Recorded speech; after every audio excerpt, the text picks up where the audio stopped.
Okay, first off, some big news. Dun, dun, dun, dun, dun. Out of the blue, right before New Year's, I got an email from a company that I worked with through another agency, the agency down in Florida that I worked with. And they said, hey, we'd be interested in seeing if you would be interested in doing some freelance copywriting with us, or maybe even joining our team. And I'm like, what does that mean? And the bottom line is Southeastern Guide Dogs, which you may or may not be aware of, is some of the work I've done through the old agency. They evidently liked me. And out of the blue, they offered me a job with them, working in Wisconsin, but being their creative director and also having significant copywriting duties as well. And I'm like, don't look a gift horse in the mouth. So literally Monday was my first day. This coming Monday or this past Monday? This past Monday. Was your first day. And tell me again, this was Southeastern Guide Dogs? This is Southeastern Guide Dogs, a not-for-profit organization based in Palmetto, Florida, which is just east a little bit of Sarasota. And they believe in marketing themselves the right way. And evidently they liked what I did for them. Fantastic. Hey, congratulations. Yeah, it's kind of crazy. That's for darn sure. And the kind of company you can believe in, right? I mean, that always makes such a difference. Well, and you have to look at things and go, well, one of the basis is one of the key pillars of what I call nonfiction branding is knowing who you are so you can be it. You've known me long enough to know that having a meaningful relationship with a client is more important to me than having a lucrative relationship with a client. That doesn't mean I undervalue myself. What that means is I take in the entire calculus of what is being offered to me to determine whether the fit is right and all that stuff. And this fit was like, could it be any better? Yeah, I suppose if they gave me a Lear jet or something, maybe, but not really. But that's not fit. That's that's perk. Right. That's a perquisite, as they say. But anyway, that kind of informs our conversation a little bit tonight, because that doesn't mean I'm going to stop doing the Nonfiction Brand podcast or the stuff I'm doing there or promoting the book and all that stuff. It just means that maybe some of the heat is off my butt a little bit, because now I've got a position where I can feed my family, pay my mortgage, and not sweat it so much. And that's not a bad thing. Well, good for you, man. That's wonderful news. Yeah, it really is. And before I go any further, I should probably say to those listeners out there that this is a kind of different episode of the Nonfiction Brand podcast, because it's going to be reversing the tables a little bit. And instead of me being the interlocutor, I'm going to have an interviewer who's a very close friend of mine who I've worked with for, my gosh, when did we start working together? About 10, 12, even 15 years ago? 15 years, which would put us in our late 30s. No, that would put you in your late 30s, me in my early 40s, probably. Yeah. It's just over 15 years. It was when Elizabeth was a baby. Yep. So for your listeners, our families know one another as well. DP is actually, his name is David Paul, his wife Elizabeth. Our children, my children's name are David and Elizabeth. We actually met DP and Elizabeth after we named our kids. So it's just a happy circumstance. Right. Yeah. Very serendipitous. Interestingly, as we're talking tonight about personal branding, I met DP when I was very young in my career. He was certainly influential. In fact, I was working in the account service side of an agency, and I found I learned just as much, if not more, from the creative side of the house in terms of strategy and branding and what all those things started to, what those things meant as I was kind of learning the trade. So this is kind of a treat and an honor for me to be able to talk to DP about his book and ask a few questions and learn a little bit more, about how the sausage is made.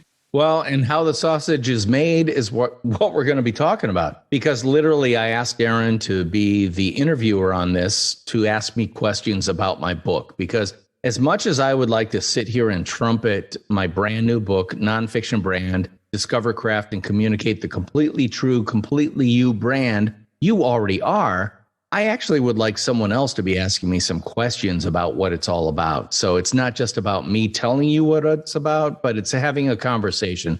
And by the way, I'm talking to Darren Tessier, who was, when I first met you, you were, I think, a garden variety account executive at an agency we both worked at. So he was on the account side, I was on the creative side, and we would do work together.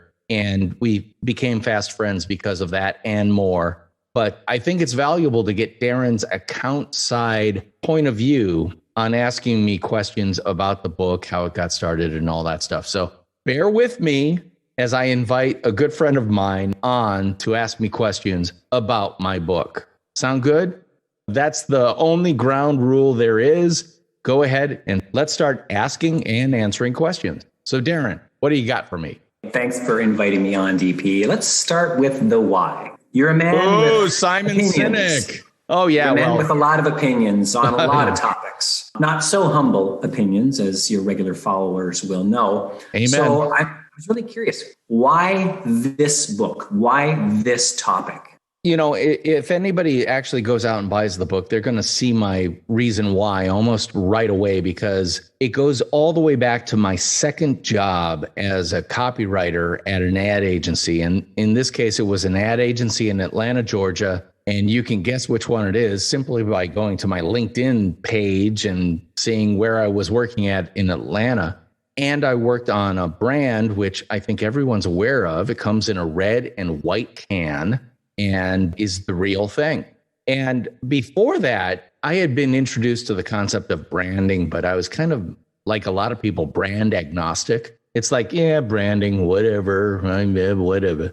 And then I worked on the brand I'm going to now mention, Coca-Cola, and saw how assiduously they defended their brand position in the marketplace. And I learned simply by viewing or osmotically how they do it. And I went, wow. And then I put two and two together, which was, why are they working so hard on this? And then a certain understanding came to me, which was that they sell sweet, bubbly brown water. That's their main flagship product globally. And they are globally known as a purveyor of sweet, brown, bubbly water. And that's why they have to defend their brand, because if they defend their commodity status, sweet, brown, bubbly water, they're nothing. But instead, they're one of the top global brands, recognizable by everybody from pygmies in Africa to first world country people who have a choice of a bazillion different soft drinks. They're still one of a top handful of brands that people would point to. And that really impressed upon me the power of branding. But if you read the book again, you'll see that early on when I was working at the agency, I got a really, really, really bad creative brief that just said, for copy points, the things I'm supposed to write about, write some stuff. I'm like, what am I supposed to write? You got to tell me, like, is it a 2-for-1 special? Is it a limited time only? What is it? You got to tell me what we're actually talking about. And I walked into the account executive's office who wrote that brief, and I said, what am I supposed to write about? I'm not a fiction writer. And bing, light went off. And I thought about it for the next 15 years. I'm not a fiction writer, so what am I when it comes to advertising and marketing? Could I write some crappy fiction? Absolutely, I could. But when it comes to advertising and marketing, why am I so violently a nonfiction writer? And the answer is because I want to write about the truth. And sometimes the truth needs to be polished. Sometimes it needs to be spun in a more attractive direction, but it still has to be a fundamental truth. And that's when I realized I'm a nonfiction brander. I have to be a nonfiction brander, because to be anything other than that is to be a liar who tells a story. I don't want to be a liar who tells a story. I want to tell the true nonfiction brand story about the product or service that I'm actually writing about. This episode of the Nonfiction Brand podcast is brought to you by my brand new book, Nonfiction Brand. Discover, craft, and communicate the completely true, completely you brand you already are. Now available on Amazon.com. Too many people for too many years have labored in obscurity. Why? Because that's the way it's always been. Work for someone else and remain nameless, letting others take credit for your hard work. But in today's hyper-connected everything is media world, that's all changed. In 1997, Tom Peters outlined the tenets of a new concept, personal branding. Fact is, if you're not actively branding yourself based on who you are, what you do, and how you do it, you are leaving opportunity on the table. But with this book and a little bit of work, that opportunity is 100% yours to own starting today. Christopher Wilshire, CEO of Egg Strategy, said, "This is the kind of book that changes how you view the rest of your career and how you go about amplifying your value to the wider world." To get your copy, head on over to Amazon.com and search Nonfiction Brand, and let's get you all the credit you deserve for the completely true, completely you brand you already are. You come across in your career, I know I have come across people in my career who, they make those choices about where do they take their career, what kind of brands do they want to work on. I know my wife, she worked for an experiential agency early in her career. She had a choice between working on Volvo or working on Philip Morris. Yeah. And one of those products she could literally get behind. The other one, she maybe had a little more scruples about, is that something I can really promote? Is that something I can in good conscience sell? And I think that there's a lot of money to be made with those brands that maybe take a little bit of a different approach to things, and that you take a different approach to your career. And, not to pass judgment on that, but, I kind of align to what you're talking about. And I mentioned that early in my career, that was kind of formative in that regard. There's a level of self-satisfaction you can get by believing in what you're doing, believing in what you're writing about. So I've always appreciated and respected that. And, when you look at the title of your book, Nonfiction Brand, that may seem pretty intuitive to a lot of people. But I think there's some nuance there that maybe people don't quite appreciate. Maybe you can go a little more into that 5,000-foot overview of what Nonfiction Brand really is all about. Well, let me give you an example of what a fiction brand is, okay? First of all, for anybody listening who doesn't know what Philip Morris is about, it's a company that deals with tobacco products and more. I mean, it's a very big company, but its primary product is tobacco. I don't want to ever work on a tobacco product because it violates who I am. And that's one of the key things. Know who you are so you can be it. I know who I am. And I used to smoke way back in the day. I used to smoke. I was fortunate enough not to have an addictive personality, so I could drop it whenever I wanted to. And I have for, better part of 17 years. But still, I know the addictiveness of nicotine and that product, and I will not support that for anybody. Consequently, it's one of those bright, shining lines in my life that just helps define me and determine what I will stand for and what I won't. So that's a big thing. Philip Morris, tobacco products, no thank you. What was your question? I'm sorry, I lost it. Right. So it was, again, the title of the book, Nonfiction Brand. People might look at that and say, oh, yeah, okay. All right, I know where I'm going. But, I don't think that's necessarily going to ring for everybody. So give us that 5,000 foot. All right. So we were just talking about tobacco, right? Okay. True story. Everybody knows Marlboro cigarettes, right? The cowboy. Marlboro Man. Right. Marlboro Man on horseback out someplace in the American Southwest, very rugged, all that stuff.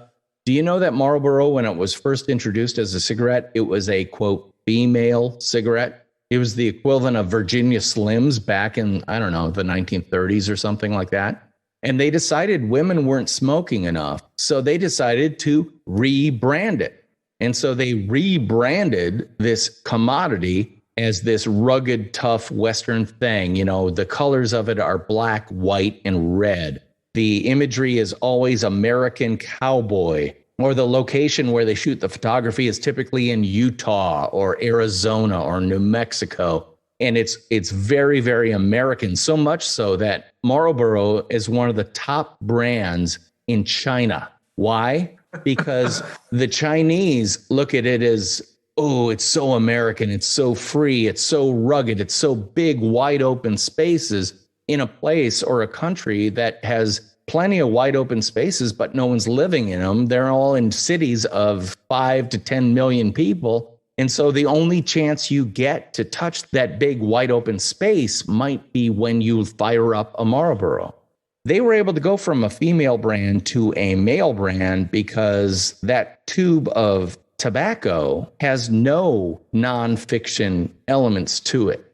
Compare that to like American Spirit cigarettes. Now, again, if you're not a cigarette smoker, you might not know this, but American Spirit is the cigarette choice of hippies or, granola crunchy people in America. It's organic tobacco. It's like saying, ooh, good, organic poison. If I'm going to be ingesting poison, it might as well be 100% all natural organic. But guess what? People buy it because it doesn't have the preservatives and all the extra chemical crap in it. Well, that at least has a little bit of nonfiction brand story to it, which is this product is as pure and clean as we can make tobacco. Crazy as it seems, American Spirit actually has a nonfiction brand, whereas other brands are totally made up. Let me give you another example. This really, really grated my cheese. I think I was reading an article on fastcompany.com or something like that. And it was, we created a brand in 3 hours. It's like, oh my God, let me read this. And what it was one of those, we all got together and we had a Mad Libs fill in the blank thing of, we're all about fill in the blank because fill in the blank. And the reason why is, it was just garbage. And I'm like, no, you can't create a real nonfiction brand based on what you think it is. You have to know what it is. And especially when it comes to personal branding, that's the key, which is I can tell you, and I write about this in the book, I can tell you all day long that I'm a female Romanian gymnast. I can tell you all day long, but I could never, ever demonstrate that. A nonfiction brand always can demonstrate exactly who they are, what they do, and how they do it because they are who they are. They know what they do, and they do it and demonstrate it and prove it every single day. Do you see the difference? A fiction brand is, we're coming out with a new tortilla chip. Let's call it, we wanted to have a different profile from the Mexican flavors we have. Let's go Caribbean. Let's call it Jamaica chips. And it's going to have Jamaican flavorings. It's the same darn chip, but with different flavorings. Can we do that? Hey, packaged goods companies do that every single day. They take a product they already have, change it 10%, give it a new name, a little bit of a clever backstory created by someone who's very comfortable with fiction branding, and they put it out in the market. We're getting into a lot of examples of specific brands, but you mentioned something just a second ago. You talked about personal branding. Yeah. Now, you mentioned earlier that you had an aha moment when you walked into that account executive's office to ask him, what am I supposed to write about? But you had another aha moment early in your career. You read an article in Wired magazine. Yeah. And it led to this big idea, as you call it. Maybe talk a little bit about that. Yeah. It was actually Fast Company magazine, 1997. Why do I know this? Because I looked it up because it was so impactful. Tom Peters, who you may recognize as a brilliant thought leader in the business development space, leadership space. He's just a fantastic guy who's been spouting great stuff for decades. He wrote an article called The Brand Called You, and that rocked my world. And I still remember where I was when I read it. That's how impactful it was.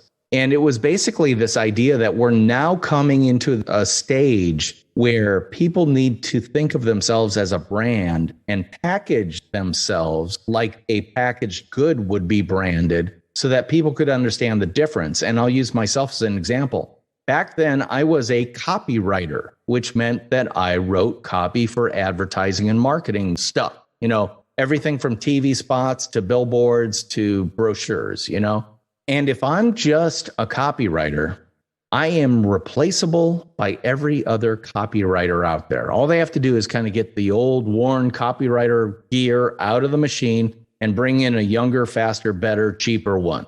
Boom. If I'm a copywriter, I'm easily replaced, just like a gear in a machine.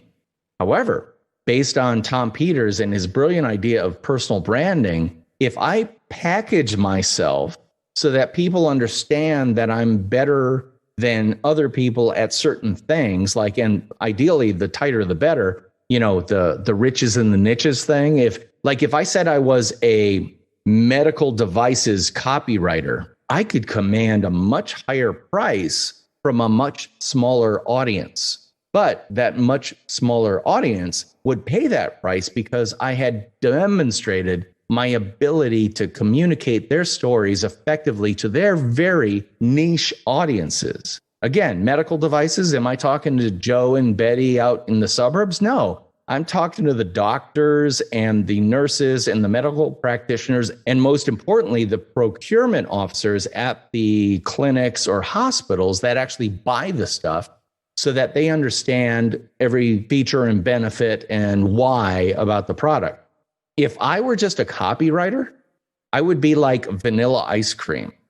But if I were a very specific ice cream flavor, not everybody would like it, but the ones who did would love it. And that's the key. Not everyone has to like you, but if a certain subsection loves you, that's where you can really shine and create your personal brand.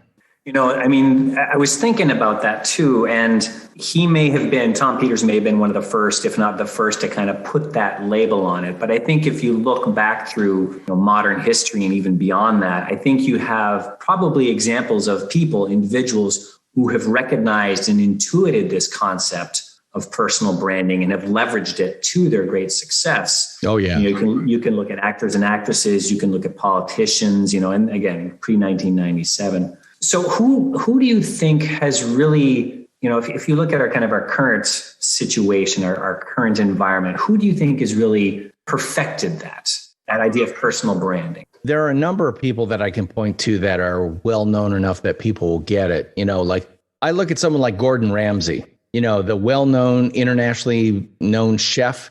What is his niche?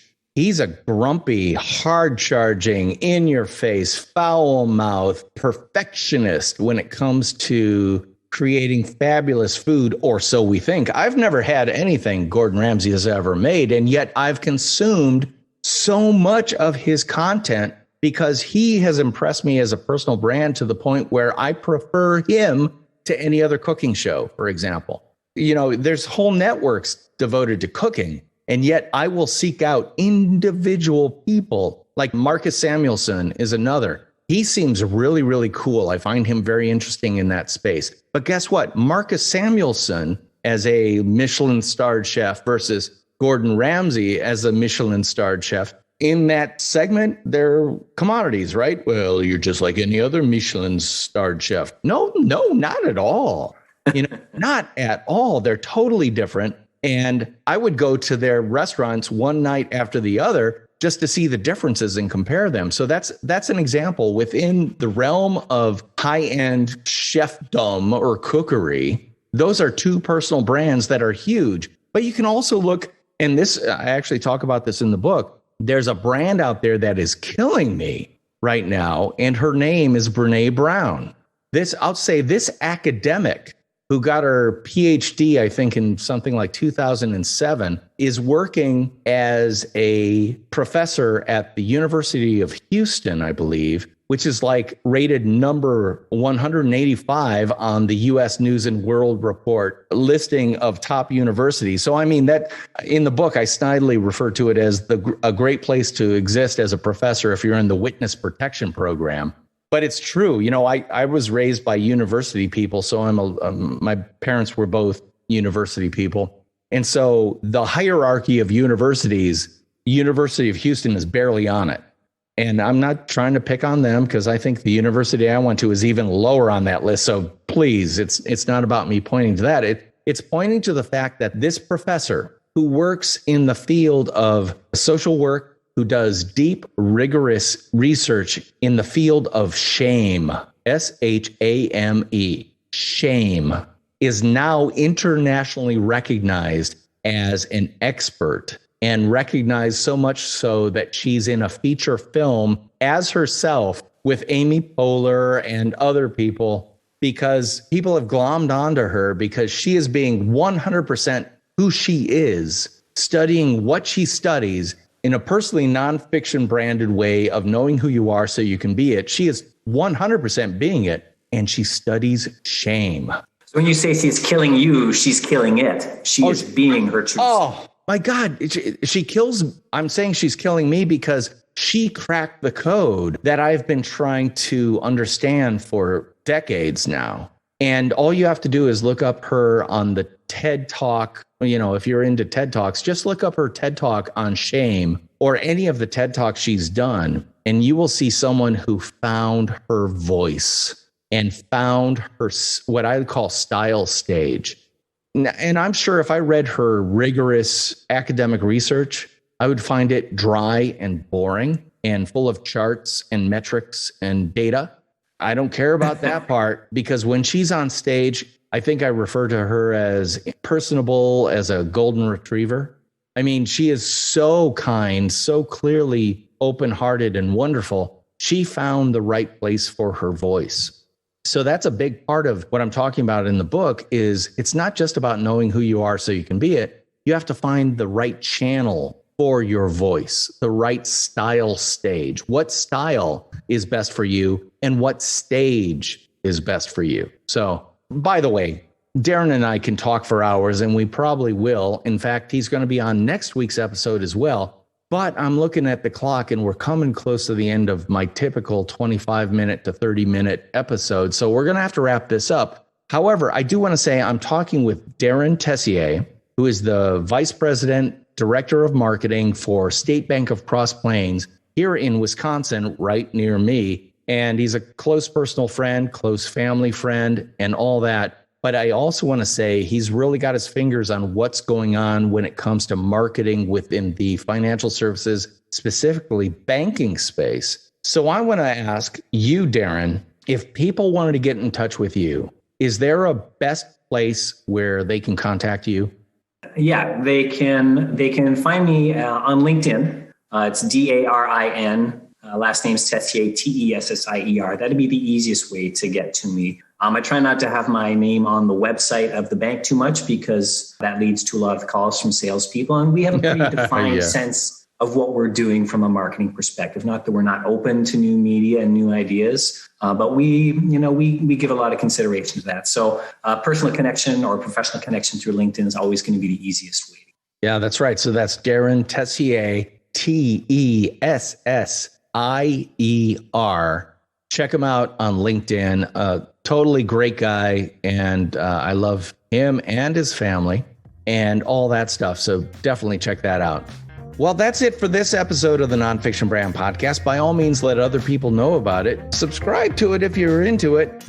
And could you do me a super, super solid? Review it wherever you get this fine podcast for free, because that helps other people find it. Well, that's it for this episode of the Nonfiction Brand Podcast. I'm DP Knudten, and he is Darren Tessier.